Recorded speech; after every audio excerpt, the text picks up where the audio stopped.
በጣም ግራ እየገባኝ ነው። በቃ ኤቢ ለማየ ምግብ እናስገባላት እንስጣት። መች ምግብ ተሰራ? ለዛ ሰርታ አስቀምጣለች። እሺ ምን አባስ ሊያመጣ ይሄ ወልዶ ካጅ እሱስ እውነትህን ነው፣ ግን አውቋልና ከፍቶታል።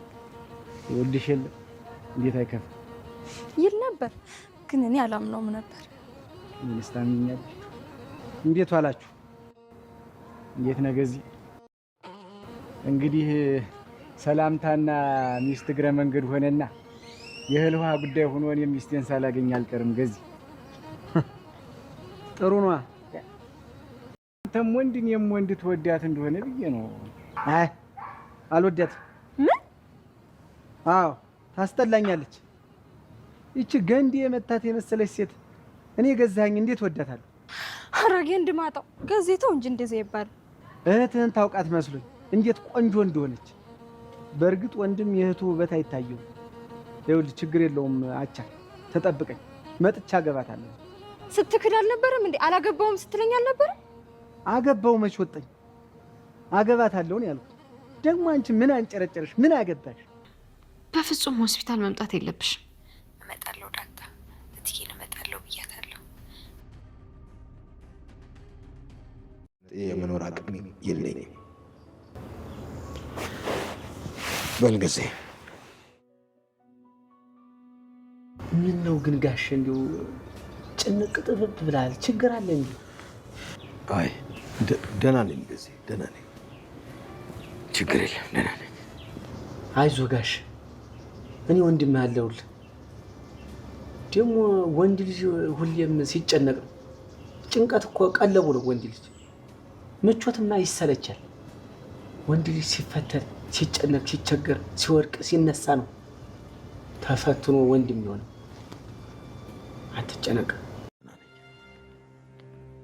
ደህናማ አይደለም። ደህና ነኝ አልኩሽ እኮ ዳጣ፣ ደህና ነኝ። እኔ የምልህ አባዬ ስማኝማ፣ ቢያንስ በአንዱ እንኳን ከቀለለልህ እኔ ልሂድ። በቃ እኔ ወደ ሌላ ከተማ ልሂድ አባዬ። የት ነው የምትሄጂው? ይኸውልሽ ዳጣ፣ ይሄ ልሂድ የሚለውን ንግግርሽን አውቁ። እኔ ብሞት እንኳን አንቺ የትም አትሄጂም። እሺ ሰማነው። ግን በዚህ ድራማ ውስጡ እየተረበሸ ያለው በእውነት ነገር በጣም እየተረበሸ ነው ያለ ነው።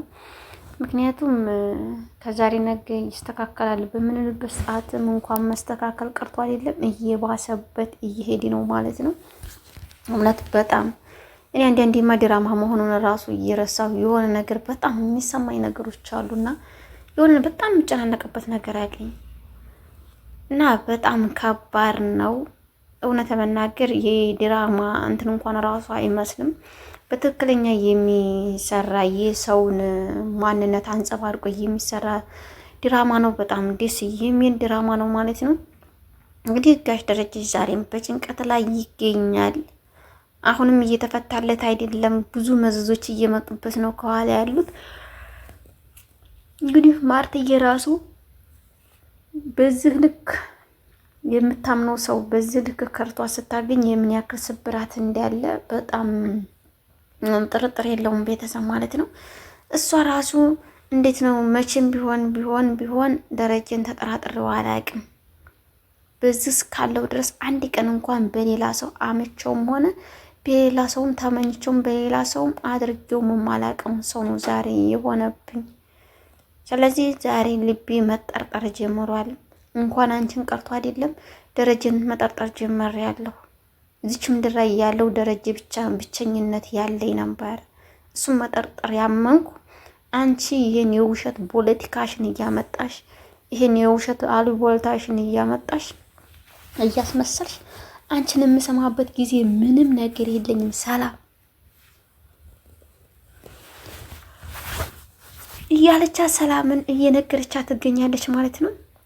ሰላምም እንግዲህ በጣም ትንሽ በዛ ያደረገችው ይመስላል። እውነት መናገር እነሱን ማቀራረብ እንዳለባት በቃ አንዴ ቤት እመጣለሁ፣ አንዴ እናገራለሁ፣ ብዙ ነገር እያደረገች ትገኛለች ማለት ነው። ዳጣ ራሱ የአባዬ ጭንቀት አይገባሽም እንደ አንቺ ምንድነው የሆንሽው? ስለዚህ አባዬና እማዬ ልታፋች ነው እንዲህ የፈለግሽው ነው? እማዬን አባረሽ አንቺ አባዬን አግብተሽ ልትቀመጭ ነው እያለቻት ራሱ ዳጣዬ እየነገረቻት ትገኛለች። ግን ልትሰማትም አልቻለችም። ዛሬ ምንም አይመስልሽም ነው የምትላት። እና እንግዲህ ካልመሰለሽ አንቺ ለምንድነው እንደዚህ እንትን የምትይው? ነገ እንደዚህ ይሆናል፣ የነገ ማን ያውቃል እያለች ነው እየተጋፈጠች ያለችው ማለት ነው። ሰላምም እያለች ትገኛለች ማለት ነው። ሰላምም ዳጣዬ ራሱ ምንድነው አንቺ ቆይ እያለቻት ብዙ ስትናገራት ራሱ ዳጣዬን ልትሰማት አልቻለችም።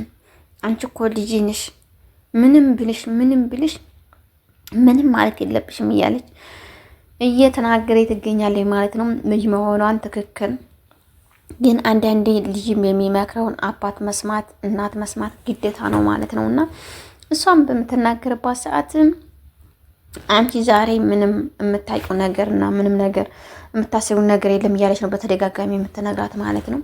ኋላ ነው የሚገባሽ ነው የምትላት። እሷም አባዬ ወደ መጣሁበት ልመለስ፣ ከዚህ በኋላ ምንም መቀመጥ አልፈልግም፣ ምክንያቱም የእናንተን ስቃይ የእናንተን መበታተን አልፈልግም፣ እኔ ወደ ሌላ ከተማ ሄዳለሁ እያለችው ነበረ። ለደረጀ ራሱ ምንም ቢፈጠር ምንም ራሱ ይህ ነገር እኔ እንኳን ብሞት ከዚህ ከቤት እንድትለቂ አልፈልግም እያለ ነበረ ጋሽ ደረጀ ራሱ። ምክንያቱም የበፊቱ ስብራት አለበት፣ ልጁን አንድም ነገር ሳያሳድግ በዱራ እየጣለባት አለና ያ ይሰማዋል ማለት ነው። እንትና ራሱ በጣም ነው የተጨነቀችው ኤቢ ማለት ነው። እናቴው እንደዚህ እየተጨነቀች ነው፣ አባዬም እዛ እየተጨነቀ ነው፣ ምግብም አበላም ብላለች። ናታን የተፈጠረውን ነገር ለምን አልነግረኝም እያለችው ነበረ። ምንም እንዳትጠይቂያት ኤቢ፣ እማዬን አንዲት ነገር እንዳትጠይቂያት፣ እሷ ስትነግርሽ ብቻ ትንገርሽ እንጂ ዝም ብለሽ ምግቡን አቅርቢላትና ነይ ነበረ ያላት። ይሳኩ ደሞ አንዴ ማለት ነው። ወይኔ መድኃኒዓለም አባቴ፣ ኤቢና ዳጣዬ የማይጮት የለም።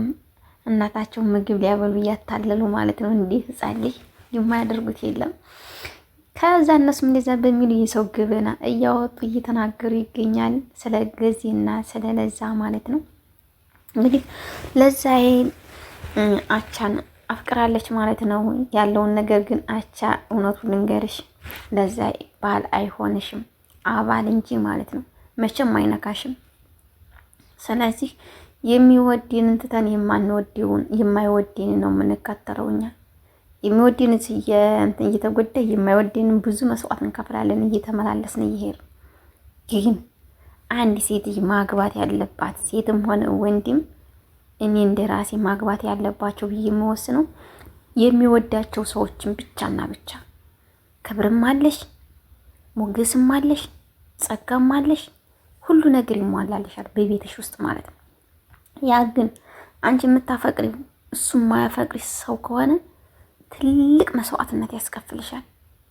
በዚች ምድር እስካለሽ ድረስ ትልቅ መስዋዕትነት። ስለዚህ አንቺ የሚወድሽን መከተል እንጂ የምትወጂውን አትከተይ ነው የምልሽ ለዛዬ። ምክንያቱም አቻ እንኳን ሊያገባሽ ቀርቶ አይደለም ምንም አያደርግሽም። ስለዚህ እንትናን ራሱ ብታዳምጩ ጊዜን ራሱ ብታዳምጩ ብዙ ነገር ይነግርሽ ነበረ። እንዴት ነው ወደ ልጅ ክድ ምናምን እያልሽ ብዙ ነገር ስትይው ነበረ። ላስረዳሽም ብትይ ልትረጂው አልቻልሽም። እውነት ነው፣ ግን ትክክል ነሽ። ባንቺም አልፈርድም። ምክንያቱም የለኝም ብሎ መኖሩን ስታረጋግጭ እንደዚህ መንጠራጠር የለብሽም። አንደኛ እሱ ሊዋሽሽም ይችላል፣ እውነቱን ሊሆን ይችላል። ያኛው ደግሞ እሱ ጋር ሊያጣላሽም ይችላል፣ እውነቱን ሊሆን ይችላል። ያ መካከል ላይ የሚመጣ ግጭት ነው። ምንም ነገር አይታወቅም ማለት ነው።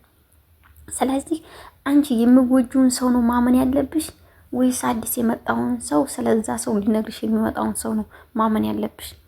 የምትወጂው ነው። በፍቅር ከገባሽበት ያንን ሰው በፍቅር ከሆነ የማይነግርሽ ምንም ነገር የለም። ከአንቺ የሚደብቅሽ አንዳችም ነገር የለም። በዝግታ መጠየቅ ትቺ ነበር፣ ከሱ መረዳት ትቺ ነበር። ያ ሰው እኮ ውጨኛው ሰው የሚመጣው ሰው ማለት ነው አንድ እናንተ ሁለታችሁን አንድ እንዳትሆኑ ለማነጣጠል የሚፈልግ ሰው። ሁለተኛ እሱ ለኔ ላድርጋትና ተጫወትኩባት በኋላ ትቻት እሄዳለሁ የሚል ውሳኔ ነው። ሶስተኛ ሁለታቸውም አንድ ላይ እንዳይሆኑ ለመበታተን ብሎ የሚያስበው ሴራ ነው። ስለዚህ አንቺ የራስሽን ልብና የራስሽን ማንነት እንጂ ማዳመጥ ያለብሽ ሌላ ሰው መጥቶ እየቆረቆረ እየከፈሽ ለሁሉም ልብሽን የምትከፍጭ ከሆነ አንቺ ምንጊዜም ተሰባሪ ነሽ። ያም ሲመጣ እንዴት እንዲሰካራም ጣሳ እየተረገሽ ነው ሁሉም ሰው የሚሄደው። ክብርሽን ደግሞ ራስሽና ራስሽ ብቻና ብቻ ነው የምትጠብቂው። ስለዚህ እሱ ራሱን ላስረዳሽ እያለሽ ጊዜ ልትረጁም አልቻለም። ሲቀጥልም ደግሞ አረ ያ ጊዜ እንዳይመጣ ይመጣል እኮ ያ ዘበኛ ያ ጊዜ ሊመጣ ይችላል እያለ እየጠየቃት ነበረ። ቢመጣ ታዲያ አዎ ሊመጣ እኮ ይችላል። እሱ ግን እወድሻለሁ ይለኛል። ግን ቅናት ትንሽ ቀንቷል መሰል እንደዛ ስለውቁ እኔ እንጃ ሳይወድኝ ግን አይቀርማ እያለችው ነበረ። ገዜም ከኋላቸውን እየደረሰው እንዴት ናቸው ምናምን እያለ ነበረ እየሄደባቸው ማለት ነው። እንደዛ በሚልበትም ሰዓትም እሷ በጣም ደንግጣለች። የምታነሳውና የምትጥለው ነው ግራ የገባት። አይ አዎ እግዚአብሔር ይመስገን ብሎ እሱ እንትን ሲል ራሱ እሷ በጣም ነው የፈራችው። ጊዜ እንግዲህ እኔ እኮ ጮኛዬን ሳላገኛ ቀርሜ ትዳር አጋሬን እያለው ነበረ። ውሰድ ያጠቀላት ሂጂና ይዘክጂና ዲያግስ ታስቆፍራት ኖር እያለው ነበረ። እኔ ዲያገት መቆፈር ልኝ ነኝ እንዴ? ትወዳታለህ አልወዳትም ሲለው ራሱ አልወዳትም አልፈልጋትም ውሰዳት እያለው ደጋግሞ ሲነግር ነበረ። ይሄን ሊል የቻለው አንቺ እንትን በዛም ስትገለባበጭ ሲያይሽ ነው እንጂ በጣም እንደሚወድሽ እኛ ራሱ እናውቃለን ነበረ። እንግዲህ ቤተሰብ በቀጣይ ግን አዲስ ነገር ይዘን እስከምንገኝ ድረስ መልካም ጊዜ እያልኩ ከዚህ ሰናበታቸው።